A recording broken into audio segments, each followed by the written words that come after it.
사랑하고 축복합니다. 7월 9일 토요일 말씀으로 여는 하루 함께 하도록 하겠습니다. 드디어 이제 여름 성경학교가 일주일 남은 상황 가운데 있습니다. 어제는 또 우리 사랑하는 선생님들과 함께 이제 줌으로 함께 여러분들을 위해서 기도하고 또 성경학교를 위해서 함께 기도했습니다. 특별히 계속적으로 나오지 않은 친구들이 조금 있는데 그 친구들을 위해서 함께 기도하면서 이번 여름 성경학교를 통해서 다시 한번 교회에서 재미와 또 즐거움들을 가지고 또한 잘 정착하며 또 그렇게 살아가기를 또 원하면서 그런 면 통해서 또한 주님을 만날 수 있는 그런 은혜가 있기를 우리가 함께 우리 선생님들과 함께 기도를 했습니다. 계속적으로 우리가 함께 기도하면서 이 여름 성경학교를 기대하며 그렇게 함께 나가면 좋지 않겠다는 생각이 들었습니다. 무엇보다도 즐거움과 재미도 있겠지만 더 중요한 것은 무엇입니까? 하나님 만나는 경험. 다시 말하면 예수님을 만나는 그 경험들이 이번 여름 성경학교 때는 있으면 좋지 않겠나라는 생각 가운데 있습니다. 그런 가운데서 또 특별히 가장 중요한 것은 말씀을 통한 주님과의 만남이지 않겠습니까? 우리가 계속 묵상하면서 또 말씀을 암송하면서 그런 가운데서 계속적으로 하나님의 말씀을 더욱더 가까이 함을 통해서 하나님을 가까이 하는 저와 여러분이 되었으면 좋겠습니다. 오늘 우리가 함께 보는 말씀은 마태복음 16장 1절부터 12절까지의 말씀입니다. 통하지 않으면 통한다는 말이 있습니다. 이 말의 의미는 소통하지 않으면 고통하게 되어진다는 거죠. 인간관계 참 가장 중요한 것 중에 하나는 어쩌면 이 소통의 문제가 아닌가라는 생각이 들어집니다. 사실 소통하지 못하면 말이야 많은 어려움들과 힘든 것들을 겪게 되어진 것들을 보게 되는 경우들이 많이 있습니다.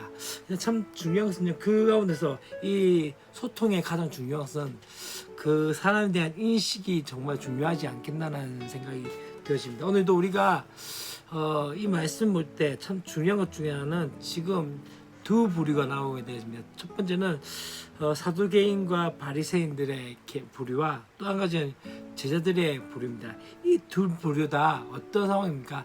예수님에 대한 잘못된 이해 가운데 있게 되어진 것들을 보게 되십니다. 첫 번째 이 바리새인들과 사두개인은 사실 이 두 부류는 서로 어울릴 수 없는 존재였습니다. 사두개인은 조금 이 사두개인과 바리새인에 대해서 이렇게 이야기하면 되죠.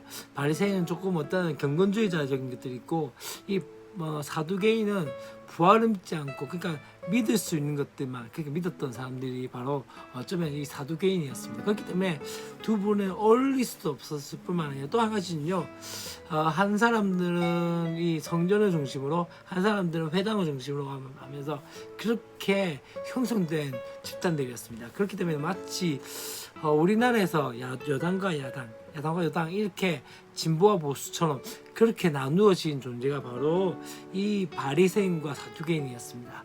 그런데 지금 이들이 어떠합니까? 하나 되는 모습들을 보게 되십니다. 누구 때문에? 예수님을 시험하고자 하는 가운데서 하나 되어지는 것들을 보게 되십니다. 참 중요한 것은요, 사람들이 하나 되는 경우는 착한 일, 선한 일에 하나 되지 잘 않습니다. 악한 일에는 어쩌면 더 그렇게 하나 되는 것들을 보게 되시죠. 그들이 했던 것은 무엇입니까? 예수님을 시험하고자 했던 것을 보게 되었습니다.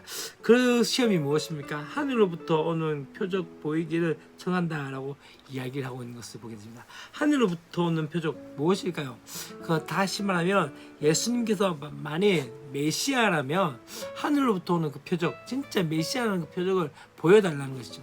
여러분 참 중요한 것은 그들이 그것을 원했을까요? 그렇지 않다는 것이죠. 왜냐하면 이미 오병이어의 기적과 칠병이어의 기적과 수많은 병자들 고침의 그 역사들을 보면서 메시아적 사역들을 예수님께서 하고 계심에 대해서 보았습니다. 그럼에도 불구하고 그들이 다시 한번 이 표적을 구한 것은 무엇입니까? 그렇지 않다는 거예요. 이 표적을 보면서 그들의 믿음을 갖기 위한 것이 아니라 예수님을 시험하기 위해서 그렇게 왔다는 것을 보게 되어집니다. 그러는 가운데서 예수께서 뭐라고 이야기합니까? 이 세대 곧 어떤 세대입니까? 악하고 음란한 세대라고 말씀을 하고 있는 것을 보게 됩니다. 가장 큰 특징이 바로 악하고 음란한 세대가 가장 큰 특징이 무엇입니까? 표적을 구한다라고 말씀하고 있는 거죠. 좀 쉽게 이야기하면 그렇습니다. 많은 사람들이 기적을 보면은 예수님을 믿을 거라고 생각합니다. 그런데 성경에 참 재미있는 것 중에 하나는 기적이 보여줬다고 해서 예수님을 믿지 않고 또 하나님을 믿지 않았다는 것을 보게 되어집니다. 특별히 가장 큰 이유가 무엇입니까? 출애굽 당시에 이스라엘 백성들 보십시오. 그 가운데서 분명 하나님의 살아계심을 맛보았던 사람들이고, 또한 낮에는 구름 기둥으로 밤에는 불 기둥으로 인도하는 그 하나님의 임재와 또한 수많은 엑스들을 봤음에도 불구하고 또다시 불평과 불만 가운데 있게 되어지고 또다시 하나님을 거역하는 것들이 바로 이스라엘 백성들의 모습이었습니다. 마치 악하고 음란한 세대가 마치 그들의 가운데 표적을 했지만, 정말 중요한 건 무엇입니까? 요나의 표적밖에는 보여줄 표적이 없다고 말씀합니다. 여기서 요나의 표적은 어떤 것이게요? 요나에 대해서 아십니까?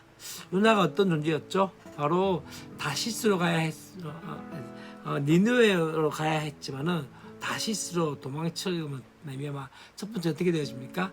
그가 물고기 밥이 되어져서 어떻게 됩니까? 4일 만에 물고기 밥에서 나와서 어떻게 됩니까? 다시 한번 니느웨에 가서 복음을 전하는 그 이들이 감당했죠.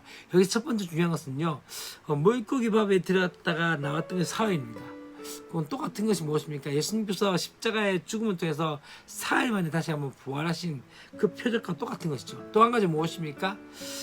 이게 사명의 통로라고 생각하시면 됩니다. 사실 이 요나는 지금 다시스로 도망갔던 사람이었습니다. 그러나 이 다시스로 도망갔다가 어디에 통해서 바로 이 물고기 뱃속을 통해서 어떻게 되어집니까? 다시 나옴을 통해서 그가 다시 한번 어디로 가게 되시죠? 바로 니느웨 성으로 가서 복음을 전하는 그 이들을 행하게 되시죠. 마치 주님도 그런 것을 보게 됩니다. 하나님과 인간과의 관계에서 끊어진 모든 것 가운데 주님께서 어떻게 하십니까? 십자가를 통과하심을 통해서 우리 가운데 그 사명의 역사를 만들어 가셨다라고 볼 수 있는 것이죠. 세 번째 무엇입니까?